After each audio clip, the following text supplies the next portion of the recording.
There are people who would sit at your kitchen table, drink your coffee, laugh at your jokes, and quietly take notes on how much you're worth. I know this because it happened to me. And the worst part isn't that I didn't see it coming. The worst part is that I almost handed them everything they wanted and called it gratitude. My name is Howard. I'm 68 years old and I live in Decatur, Georgia. In the house my wife Ruth and I bought the year our son was born. Ruth passed 2 years ago. Breast cancer that came back a second time and decided to stay. We had 36 years together. The house has felt like a different building since she died. Bigger in the wrong way. I still set 2 coffee cups out in the morning sometimes, out of habit, before I catch myself. I spent 28 years as a civil engineer for the county. Roads, drainage systems, bridges. Work that doesn't care how you're feeling on a given Tuesday. I retired 3 years ago with a full pension and my health mostly intact. The house is paid off. I have savings, a modest investment account, Ruth's life insurance that I've barely touched. I'm not a wealthy man by anyone's standard, but I'm comfortable. Comfortable enough, apparently, to be worth the effort. My daughter Cheryl is 39. She lives in Marietta with her husband, a man named Todd who sells insurance and has never had a real conversation with me in 7 years of marriage to my daughter. I don't say that to be uncharitable. I say it because it's accurate. Todd talks at people. He asks questions the way a dentist asks if you floss. He's waiting for the answer he wants, not the one you give. Cheryl is good. She's always been good. She got her mother's patience and her mother's instinct to believe the best of people, which in some situations is a gift and in others is an opening. My birthday is in October. This past one, Todd showed up at my door on a Saturday morning, alone. Cheryl was home with the kids, he said. She'd wanted to come, but the youngest had a fever. He was carrying a gift bag, the nice kind, with tissue paper folded up the way stores do it when they're trying to justify the price. Inside was a tablet, not a cheap one of the newer models. He said Cheryl had picked it out. He said they'd set it up so I could video call the grandchildren easier, see their faces instead of just hearing their voices. He set it up himself, right there at my kitchen table. Took about half an hour. He was cheerful in the way that is actually efficient, moving quickly, asking me the Wi-Fi password, declining a second cup of coffee because he had somewhere to be. He showed me how to use it, how to find the video call app, how the home screen worked. Then he patted my shoulder on the way out and said Cheryl would call to check in that week. I used the tablet the way he'd shown me. For about a month, I thought it was one of the better birthday gifts I'd gotten in years. It was easier than my phone for video calls. The grandchildren's faces filled the whole screen. I told my friend Warren about it over lunch one afternoon, and he looked at the screen I was showing him with a kind of focused attention I recognized. Warren spent 30 years with the Georgia Bureau of Investigation before retiring. He notices things the way carpenters notice whether a floor is level. He sees the slant before you tell him there's one. He asked me who had set it up. I told him Todd. He asked if Todd had needed my Wi-Fi password to do it. I said yes. He asked if Todd still had access to the tablet's account, the one it was registered to. I said I assumed so. He'd set the whole thing up. Why wouldn't he? Warren put his fork down carefully. He looked at me and said, Howard, what email address is that tablet registered to? I didn't know. I'd never thought to ask. He said, I'd like to take a look at it. Not right now, but soon. The way he said soon told me he meant before the end of the day. That afternoon at my kitchen table, Warren went through the tablet the way he used to go through evidence, methodically, without commentary, taking his time. He went into the account settings. He checked the device management panel. He looked at the app permissions, particularly one I'd never opened, a utility app that had been installed alongside the standard ones. It had permissions I hadn't granted: microphone, location, storage access, background refresh set to always on. He took photos of each screen with his own phone. Then he leaned back and breathed through his nose slowly. He said, This tablet has an app on it that doesn't belong here. It's not one of the preloaded ones. Someone installed it before you received this. He turned the screen toward me and showed me the app icon. It looked like a generic settings tool. Nothing that would catch your attention. He said, This type of app can record audio from the microphone passively. It uploads to a remote account on a schedule. The account tied to this device's primary login is not yours." I sat there for a moment without speaking. He said the account appeared to be registered to a business email. He said he couldn't tell me with certainty what was being recorded or transmitted without more resources, but that the configuration was deliberate. Someone had spent time on this. I said, "Todd set it up." He didn't answer. He didn't need to. That evening I drove home through Decatur, with Warren's words sitting in the passenger seat beside me. I'd driven those roads for 30 years. East Ponce, past the park, left on Church Street, the shortcut I'd found in 1994 and never stopped using. Everything outside the windows looked identical to every other evening, but something had shifted in the way familiar things look when you're seeing them with different information, like discovering a wall in your own house is hollow. I didn't call Cheryl that night. That was the hardest thing, not calling her. She called me around 8, the regular check-in, and I talked to her for 15 minutes about the grandchildren's school play and the neighbor who was redoing his driveway in a way that blocked street parking. My voice stayed level. I don't entirely know how. The next morning, I drove to the DeKalb County Police Department. I asked for a detective. I waited 40 minutes on a plastic chair in a room that smelled like coffee and floor cleaner. The detective who came out was a woman named Sergeant Holloway. Mid-50s, practical shoes, reading glasses on a lanyard around her neck. She listened to everything I said without writing anything down at first.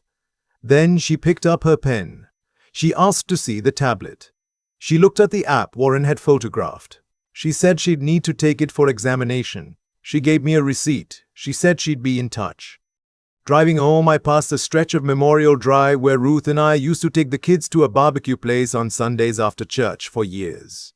It's a cell phone store now. I thought about Todd sitting at my kitchen table, cheerful, declining the second cup of coffee, asking for my Wi-Fi password, showing me how the home screen worked. Efficient. Done in half an hour. Patted my shoulder on the way out. The call from Sergeant Holloway came 4 days later. The technical unit had confirmed what Warren found. The app was a commercially available passive monitoring tool that had been modified to suppress its visible notifications. The device account was registered to an email address associated with Todd's insurance business. Audio from my home, including conversations, television, phone calls made on speakerphone, had been uploading to a private cloud folder at 2-hour intervals for the entire month I'd had the tablet. I pulled into the parking lot of a grocery store and sat there with the engine running. Holloway said she needed to ask me some questions. Did I have any pending legal matters? Any disputes over property or finances? Any disputes over property or finances? Any recent changes to my estate documents? I said no, not that I knew of. She told me not to change my behavior, not to remove the tablet, not to confront anyone. She said it was important that whoever was monitoring believed I didn't know. She said, "Go about your routine. We need time to trace the account and establish intent." I went home and put the tablet back on the kitchen counter where it always sat. The screen was dark. I stood there and looked at it for a while. Then I went to the living room and said out loud, to nobody, that I'd been having some trouble remembering whether I'd paid the electric bill this month. Then I felt sick about it and sat down. I found the spreadsheet 3 days later. I hadn't gone looking for it. I was borrowing Cheryl's laptop, which she'd left at my house the previous Sunday when she and the kids came for dinner. My laptop was running slow, and I needed to print something. Her laptop was in the guest room. I opened it, and it woke up to whatever she'd last had opened. It was a spreadsheet. My name was in the header cell. I didn't close it.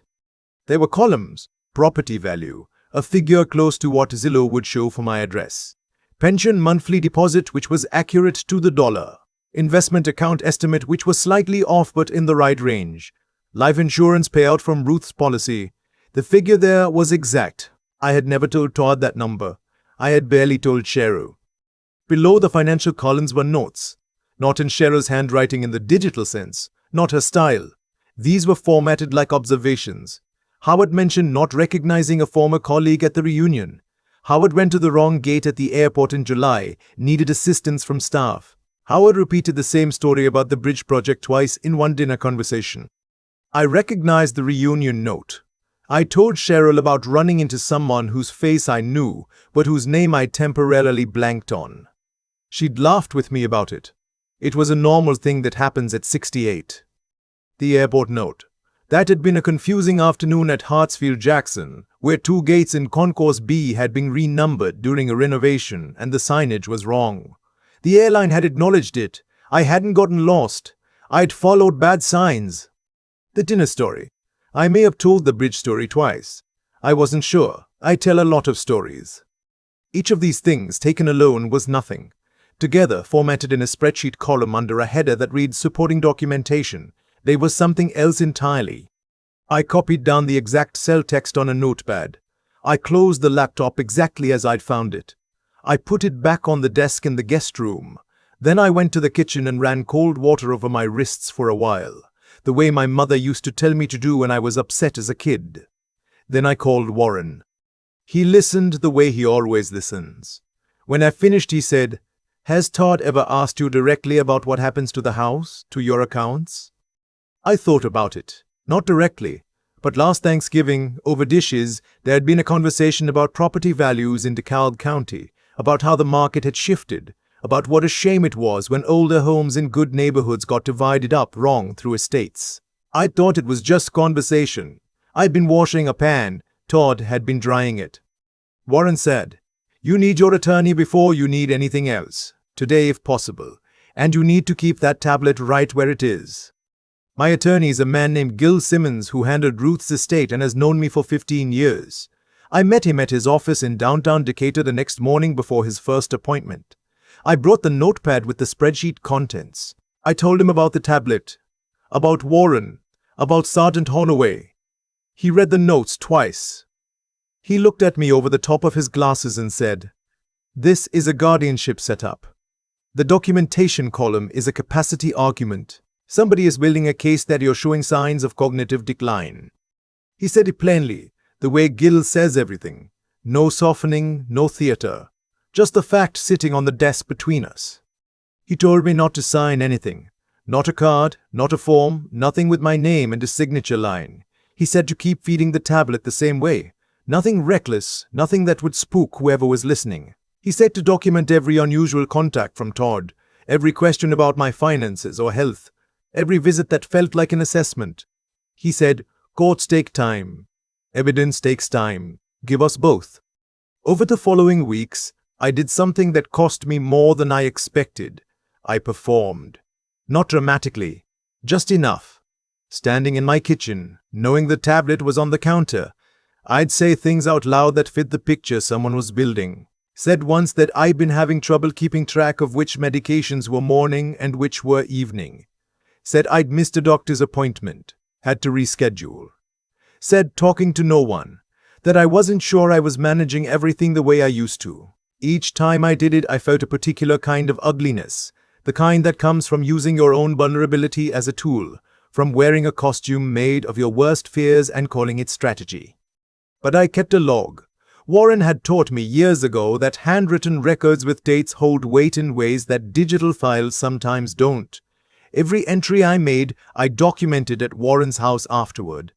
Time, exact words, context. Warren had a fireproof box. We put the logs in there. The responses came as I expected. Cheryl called more often. Her tone had a new careful quality to it, gentle in a way that felt rehearsed. Todd brought dinner over one Thursday without being asked. He asked, very casually, how I was managing the finances, whether it ever felt like a lot, whether I'd thought about what it would look like to have someone help with the accounts just for the bigger decisions. His voice had that particular softness that is designed to sound like love and function like a net. I told him things were fine. I let just a small uncertainty cross my face. Not much. Enough. The Sunday dinner came 2 weeks later. At their house. The grandchildren were in bed. Cheryl brought out decaf. Todd sat forward with his elbows on his knees, the posture of a man who has rehearsed what he is about to say. He talked about how much they cared about me, about how hard it was to watch me struggle, his word. He talked about Ruth. He said she would have wanted Cheryl to be able to look after me the way I'd always looked after the family. He let her name sit in the air. Then he pushed a folder across the coffee table toward me. Durable power of attorney. Financial management provisions. His name listed as my agent. He said it was just a starting point, just to make things simpler, easier to manage. He said, "You know this is coming from a place of love, Howard." I looked at Cheryl when he said it. She was looking at her coffee cup. I picked up the folder. I turned the pages slowly. I said I'd need some time with it. Todd said, of course, take all the time I needed. His shoulders were relaxed. He thought it was already done. I called Sergeant Holloway that night and told her about the folder. She said, "That's what we've been waiting for." 2 days later, I called Todd, not angry, not sharp. I asked him calmly whether the tablet he'd given me had been set up on his business account, whether he still had access to the device management. There was a pause, just long enough. He said he wasn't sure what I was asking. I said I'd been doing some reading about tablet security, said I wanted to make sure my settings were correct. His voice changed, still careful but tighter, the way a rope sounds different when weight is added. He said he'd set it up the standard way, nothing unusual.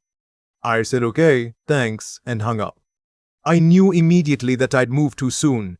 I sat at the kitchen table in the dark for a long time, the tablet on the counter with its screen dark, and I thought about everything that could still go wrong. I'd been warned by Warren, by Gill, by Holloway. The patience required to know the truth before you're allowed to use it is a particular kind of suffering. I'd broken it by 3 days. For 5 days, nothing. No calls, no texts from Todd. Cheryl called twice, but the conversations felt normal, about the grandchildren, about a neighbor's tree that had come down in a storm. Then a voicemail from Todd. He said he thought we should all sit down together, the 4 of us, to talk about the future.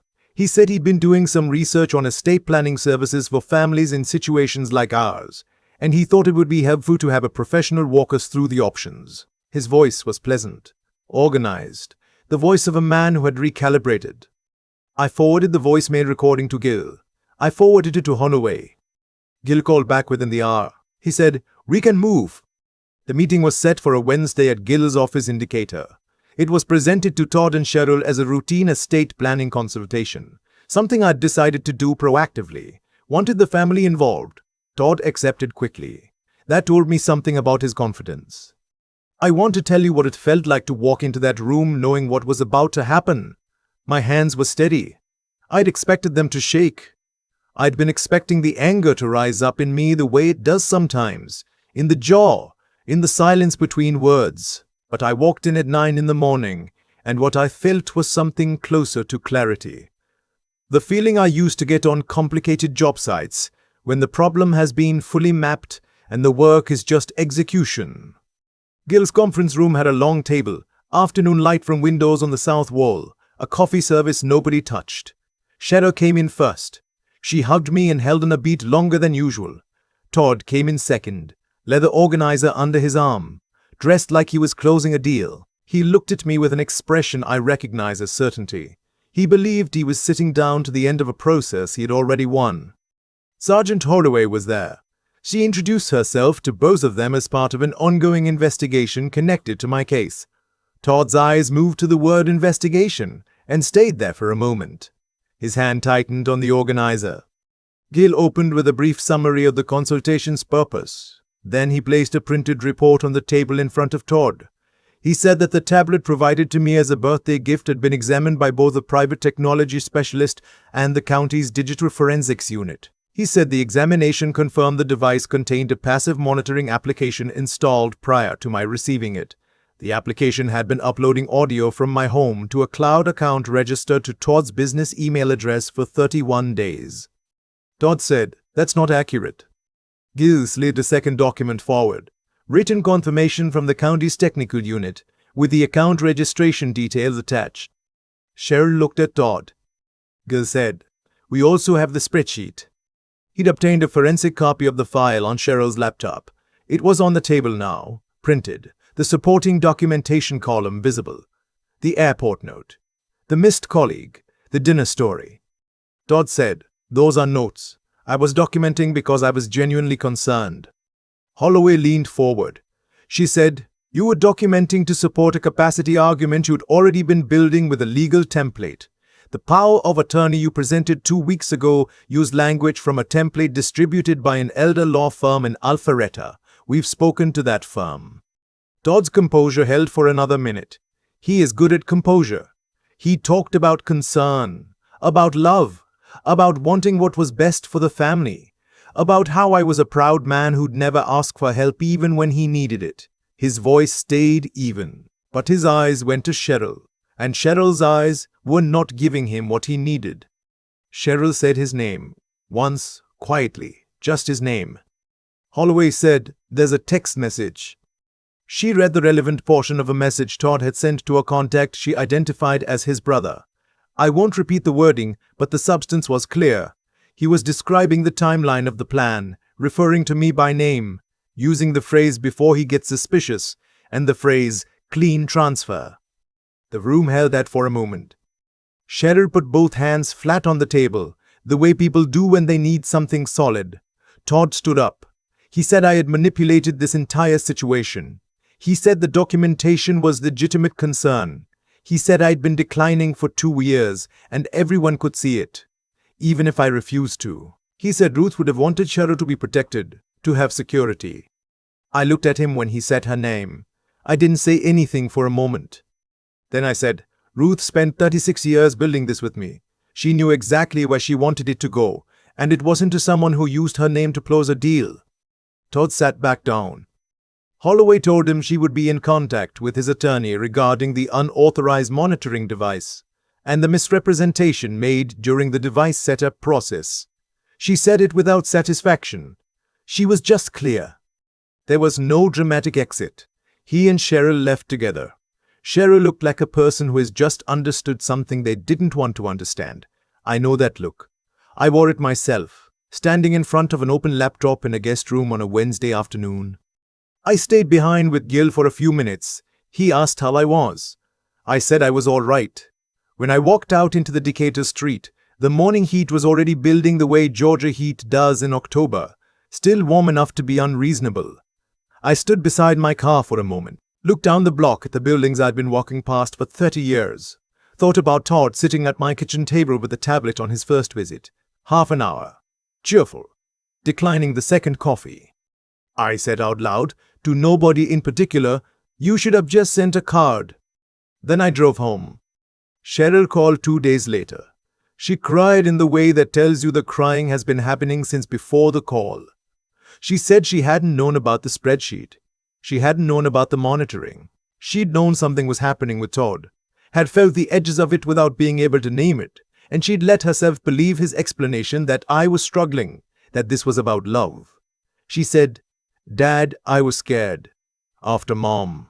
I was scared of losing you the way we lost her, and he used that." I believed her. I believe her still. Belief and trust are different things, and we're working on the distance between them. It takes the time it takes. You can't rush that kind of repair. You can only show up for it honestly and wait. Within a week of the meeting, I had worked with Gil to review every account, every document with my name on it. I changed passwords, updated beneficiary designations, put a credit freeze in place. I assigned a trustee independent of anyone in the family circle. I did the things I should have done the year Ruth died, when I was too tired and too sad and too trusting to think about defense. Warren came for dinner about a month after everything settled. We ate at the table in the dining room, the one Ruth picked out at an estate sale in Clarkston 20 years ago, because she said it was the right size for a family that wasn't finished growing yet. She was right about most things. Warren said after a while, "You know what I keep thinking about?" I said, "Tell me." He said, "You had to pretend to be less than you are for weeks, just to prove you are exactly what you are." I sat with that for a long time. He's right. There's a cost to that kind of performance that doesn't show up anywhere visible. You don't see it in the face or hear it in the voice, but you feel it in quiet moments, in the particular exhaustion of having inhabited your own worst fear long enough to use it as a tool. I still feel it sometimes. I expect I will for a while. Here's what I want to leave you with, because I think you've earned the direct version after sitting with all of this. At 68, I thought the dangerous years were behind me. I thought I'd done the hard part, built a career, raised the family, lost the person I loved most, and survived it. I thought what was left was maintenance. Stay healthy, stay connected, stay useful. What I learned is that the dangerous years don't retire when you do. They change shape. They show up in gift bags with tissue paper. They sit at your kitchen table and ask for your Wi-Fi password. They use the names of people you've lost as leverage and call it love. I learned that the people who want what you've built don't always come at you from the outside. Sometimes they come through the people you trust most. Sometimes they come as birthday presents. Sometimes they come as concern. If someone in your life is paying the kind of attention to your routines, your finances, your daily habits, your small mistakes, that starts to feel more like documentation than care. Trust that feeling. Write down what you notice. Get a second opinion from someone who has no stake in the answer. Talk to an attorney before you sign anything. Call your bank and ask them to flag unusual inquiry activity on your accounts. These are not paranoid things. These are practical things. The difference between someone loving you and someone building a case against you is in the quality of their attention, and you are allowed to notice that difference. Your home, your savings, your right to make your own decisions, these are worth the effort of protecting. Don't let anyone tell you that protecting them means you don't trust the people around you. Real love doesn't need your password. It doesn't need your signature on a form you didn't ask to sign. It doesn't need a device running in the background of your daily life, recording the ordinary sounds of a man living in his own house. If something in this story felt like something you felt before, don't keep it to yourself. Share it with someone who might need to hear it. These things survive in silence. They don't survive when people talk about them honestly. Stay aware, stay steady, take care of yourselves out there. I still think about Todd sitting at my kitchen table the morning he brought that tablet. Half an hour. Efficient, cheerful. He declined the second cup of coffee because he had somewhere to be. He had been planning this for long enough that he knew exactly how long it needed to take. That's the thing about cause and effect that people don't always want to sit with. The outcomes in a story like mine don't arrive from nowhere. They are built, slowly, by the choices people make when they think no one is paying attention. Todd made choices. He chose to see an older man living alone and calculate what that man was worth. He chose to use his own wife's grief as a tool. He chose to build a folder of distortions and call it concern. Every one of those choices had a consequence, and the consequences found him in a conference room on a Wednesday morning in Decatur. That's not luck. That's not fate in some mystical sense. That's simply what happens when a person acts without integrity long enough. The structure they build eventually holds their own weight against them. What saved me was not luck either. It was three things, and I've thought about them enough that I can name them plainly. The first was Warren, a man who spent 30 years learning to see clearly, who had built the discipline to notice what others walked past, and who cared enough about me to say something uncomfortable over a lunch that was supposed to be about bad coffee and good biscuits. Intelligence like his isn't just what you know. It's the habit of asking the next question, the one most people skip because they'd rather not know the answer. I've tried to borrow that habit. I'm still working on it. The second was my own willingness to sit with what I discovered instead of reacting to it. I won't pretend that was easy. The night I found that spreadsheet on Cheryl's laptop, I wanted to call Todd immediately. I wanted to be loud about it, but I didn't. I wrote down what I saw, closed the laptop, put it back, and called Warren. That restraint, choosing the harder and slower path over the satisfying and fast one, is the only reason there was anything worth taking into that conference room. Strength isn't always the voice that rises. Sometimes it's the one that waits. The third thing was character. Specifically, the kind that Rose and I tried to build over 36 years of showing up honestly for each other and for the people around us. That kind of character doesn't announce itself. It just sits quietly in your record. And when someone tries to rewrite that record, the original is still legible. Gil knew me. Warren knew me. Sergeant Holloway looked at the man in front of her and found nothing that contradicted what he was telling her. That mattered. You cannot manufacture that in a crisis.